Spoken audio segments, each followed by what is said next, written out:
Teman-teman, jumpa lagi dengan saya di Samsiri YouTube Channel. Video kali ini saya ingin mengajarkan ke teman-teman newbie cara memanfaatkan indikator yang namanya Fibonacci. Jadi Fibonacci itu sangat baik sekali ya teman-teman. Gunanya adalah untuk kita mengukur biasanya itu di daerah-daerah pembalikan arah. Contoh di sini kita lihat nih chartnya. Ini adalah gold. Kita menggunakan time frame H4. Lalu kita sering melihat selalu di daerah-daerah itu terjadinya pembalikan. Contoh di sini ya, saya ambil di sini. Saya tarik Fibonacci ya, dari sini ya ke sini. Artinya kita hanya mengambil satu swing ya. Nih, ini namanya satu swing. Ini high, ini low. Contoh di sini. Itu harga selalu berbalik di daerah 50 atau 38,2. 38,2 ini juga identik dengan 61,8 ya teman-teman. Jadi pertama kita harus paham dulu konsep Fibonacci itu. Dari high ke low ini namanya pergerakan harga sebesar 100%. Jadi kalau di tengah-tengah ini kita kasih garis lagi satu. Yang tengah ini garis 50%. Saya kasih warna putih aja. Kasih garis aja ya teman-teman ya supaya enak. Oke. Ini saya kasih garis ya Fibonacci-nya. Jadi dari high ke low ini adalah 0 sampai 100 angkanya. Jadi kalau kita balik gitu ya cara nariknya, tadi kan saya nariknya dari bawah ke atas. Sekarang kita balikin aja, konsepnya sama, bahwa dari harga atas ke bawah ini nilainya 100%. Lalu kita cari dulu Fibo yang 50%. Ini di sini ya. Saya kasih garis. Ini 50%. Artinya kalau dari sini ke sini, lalu setelah dia naik 50%, artinya baru naik setengah dari swing ini. Perlu kita ketahui bahwa satu swing ini nilainya berapa pip. Dari high ke low ini, wah ini besar teman-teman ya. Ini adalah 1073 pip atau 107 poin. Kalau dia berbalik 50%, biasanya selalu potensinya itu sering ya. Kalau umpama ini trennya lagi turun, pertama kita cari tren dulu. Kita bisa menggunakan garis ini, pan Fibonacci. Kita boleh tarik dari atas ini ke bawah ini. Ini sebetulnya pan Fibonacci ini adalah untuk kita mengukur suatu tren. Kecenderungan tren ini kemana? Jadi kita lihat aja garisnya ini. Kalau garis-garisnya ini cenderungnya curam ke bawah, itu tandanya ini secara mayor tren ini harga masih turun. Di pan Fibonacci ini ya juga ada level. Kalau di sini 38,2, sini 50, sini 61,8. Jadi cara mengukurnya itu juga harus benar gitu ya dari swingnya, swing high, swing low. Jadi secara pan Fibonacci ini trennya kan masih turun. Makanya saya tarik dari bawah tadi Fibonya ke atas. Kenapa? Karena kita mau cari level 127,2, 161,8. Berarti biasanya kalau menggunakan H4 di 127 dan 1618 itu biasanya dalam.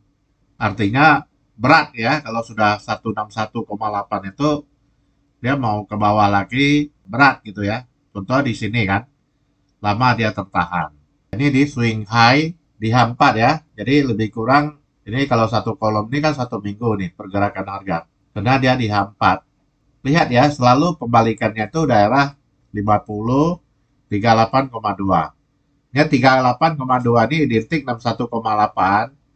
Jadi cara menghitungnya begini, teman-teman. Fibonacci itu kan nilainya kan 100%. Dari 0 sampai 100.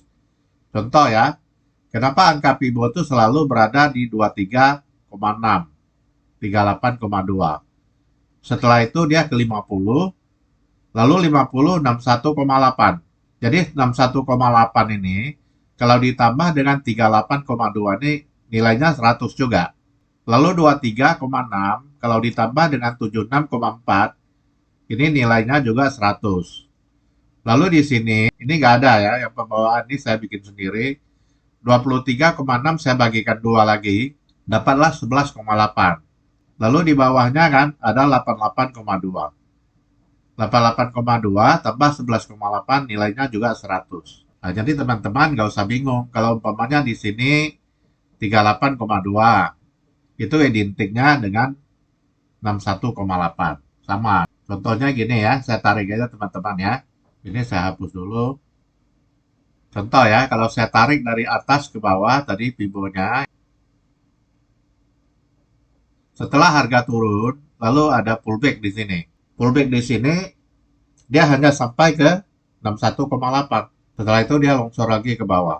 Jadi penggunaan dari Fibo ini gunanya kita kadang bisa jadikan alat bantu. Biasanya kalau harga itu satu swing itu udah turun, lalu ada pembalikan arah. Ini juga bisa kita jadikan momentum untuk kita entry lagi ya teman-teman, sell ya. Kalau dia sudah mencapai 61,8, di sini kita boleh ambil sell. SL kita di mana? SL kita adalah selisih satu aja, yaitu di 76,4. Ini SL kita bikin di sini. Kalau ternyata dari sini nanti dia naik juga sampai sini, ya kita cut loss. Tapi pernah juga ya Fibonacci itu naiknya sampai ke 76,4, setelah itu baru dia turun lagi. Jadi oke lah, kalau kita membatasi risiko di 61,8 ini kita ambil sell, lalu TP kita di mana? TP kita minimal, kita ambil di daerah 0 ini. Ini kalau kita lihat di sini ya teman-teman, ini banyak pip nih ya kalau kita ukur. Memang kita ambil dari sini 61,8 di harga 2709. Lalu harga turun. Kita ambil di kakinya ini aja. Ini harga 2643. Kalau di sini kita sell, lalu TP-nya di sini, kita telah cuan 664. Artinya kalau kita trading yang satu lot, kita sudah untung sebesar 6.600 pip. Jadi kita udah untung 6.600 dolar. Tradingnya satu lot, kita cuannya sudah 6.600 dolar. Jadi cara singkat mengukur Fibonacci, teman-teman. Tentu saja Fibonacci ini ya kita bisa meletakkan di beberapa time frame. Kalau kita mengukur ke H4 ini, mungkin ini lebih jauh ya, sampai 600 pip, itu lebih ke swing ya, lebih ke swing. Artinya kita menahan posisi kita ini berapa lama nih teman-teman nih. Satu kolom ini satu minggu nih, satu candle ini 4 jam. Berarti lihat di sini ya, kalau kita kan entry di sini tadi, mau ke sini itu ada berapa candle, hitung sendiri aja. Hitung candle gampang teman-teman. Pakai crosshair ini, kita tadi entry di sini ya, dari candle ini kan. Kita kan menuju ke candle ini. Ini ada 10 candle. 10 candle kalau kali 4 jam berarti 40 jam. Hampir 2 hari nih trading kita. 2 hari kita TP. Itu kalau TP-nya di bawah ini, di swing low-nya. Kalau kita berani nahan lagi sampai sini, wah ini pip-nya lebih banyak. Karena di sini kita TP-nya sampai sini ya. Karena di sini kan sudah ada pembalikan arah. Artinya kita khawatir di sini harga akan naik. Tapi selagi di sini kan harga merah kan, kita tahan. Ya sampai sini ini banyak nih teman-teman. 965, berarti 965 pip. Jadi kalau trading satu lot tuh cuannya sudah hampir 10.000 ya, 9.000 lebih gitu. Ini adalah di time frame H4 ya teman-teman. Tentu saja teman-teman bisa pindah ke time frame lebih kecil. Kalau kita mau ngambil pipnya lebih kecil, tetap pedomannya adalah harus dari swing ke swing. Oke, ini kita hapus dulu ya. Cara hapusnya teman-teman boleh gini, klik kanan, object list, boleh hapus dari sini juga, delete. Jadi ada dua cara, atau diklik di Fibonacci-nya itu bisa juga dihapus. Contoh di sini ya teman-teman. Ini di sini, kalau kita tarik ini kan satu swing ini teman-teman. Kita tarik di sini, Fibonya, tarik ke sini gitu ya, satu swing. Lihat di sini ya. Harga kan turun terus nih teman-teman. Dari sini ke sini, harganya, ini kita kasih garis tengah ya, 50%. Lihat teman-teman, ini harga turun. Lalu setelah dia turun, dia pullback ya, naik sampai 50%. Setelah dia 50% sampai sini, teman-teman, dia nggak sanggup lagi. Langsung dia koreksi lagi ke sini. Jadi kalau kita lihat, ini ambil yang di time frame H1 dari sini ke sini, 235 pip. Lumayan kan? Karena ini kita menggunakan time frame yang kecil. Ini kan time frame H1. H1 ini kan satu kolom ini satu hari lah ya. Ini udah jalan setengah, di sini jalan setengah ya. Kita tarik aja satu swing. Ini nama satu swing. Walaupun harganya ada biru, ada merah, biru, merah, merah, biru gitu ya. Gak apa-apa. Karena ini tetap aja kalau kita tarik dengan trend line dari sini ke sini, tetap aja namanya tuh trennya searah. Kecuali di sini. Kalau mau ditarik juga bisa teman-teman ini dari swing high ke swing low. Ini juga sebetulnya searah ya ini. Ini tren masih searah nih. Cuman harga sampai sini trennya udah patah kan. Kalau kita tarik begini dengan trend line, di sini harga udah patah. Kalau harga udah patah, harga udah membreakout swing bawah ini, artinya udah membreak support ya. Nah, ini kita anggap harga akan turun. Karena ini udah di breakout. Ataupun di sini kan ada pola nih. Nah, ini ada pola falling wedge ya. Turun ke bawah. Simple ya cara menggunakan Fibonacci ini. Jadi kita bisa mengetahui bahwa biasanya itu pembalikan arah akan terjadi di daerah 50, 61,8, ya itu yang sering. Jadi kita siap-siap aja kalau di daerah itu kita menunggu konfirmasi bahwa harga naik tertahan di 50%. Kalau candlenya masih biru, kita jangan cepat-cepat entry sell.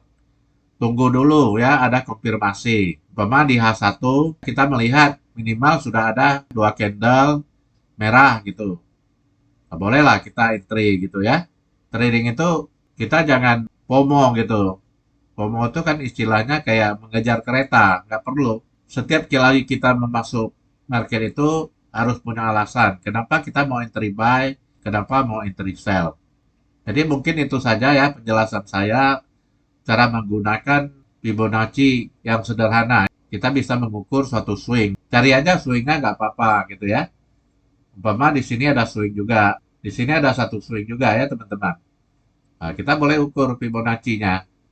Kalau cara menghapusnya ya teman-teman, klik kanan, lalu object list. Nah, ini di sini ya, Ctrl A aja. Jadi semua dihapus. Lalu di sini ada swing juga teman-teman. Nah, kalau kita bilang ini ada swing pendek di sini ya, karena dari sini turun udah membalik ke sini. Nah, jadi cara mengukurnya itu dari swing atas saja. Ini ke sini. Lihat di sini ada pembalikan ya teman-teman. Cuma ini pembalikannya, kalau bodinya ini sudah sampai 61,8. Setelah sampai 61,8, membal ke bawah lagi. Cuma dia membal ke bawahnya nggak sampai ke low ini ya. Dari sini dia naik lagi gitu. Jadi kita kadang bisa juga memanfaatkan momen seperti ini. Harga memang udah turun, lalu dia naik. Setelah dia naik itu, kita cari level-level Fibo di 61,8. Ini kalau ujung shadownya hampir ke 76,4. Tapi hanya shadow aja. Karena di daerah ini sebetulnya kalau kita kasih garis, ini sebetulnya ada daerah base namanya. Nah, ini ada daerah base di sini. Ini namanya kalau menggunakan price action, ini daerah drop, base, drop. Jadi harga mantul ke atas, ketahan di base ini, ke drop, base drop. Lalu di sini dia juga mencoba ya untuk naik. Ya, sama, tetap tertahan di base. Ini base-nya ini ya. Tertahan di base ini, lalu longsor lagi. Sederhana ya, cara menggunakan Fibonacci. Yang penting teman-teman paham aja cara nariknya itu ya. Dan membaca level-level ini. Jadi kalau kita nariknya terbalik, umpamanya Fibonya dari bawah ke atas atau dari atas ke bawah, ya kita cukup pedomannya kalau 61,8 identik dengan 38,2 atau kebalikannya. Gitu aja ya teman-teman. Semoga video ini bermanfaat ya buat teman-teman newbie semua. Cukup sekian dan terima kasih.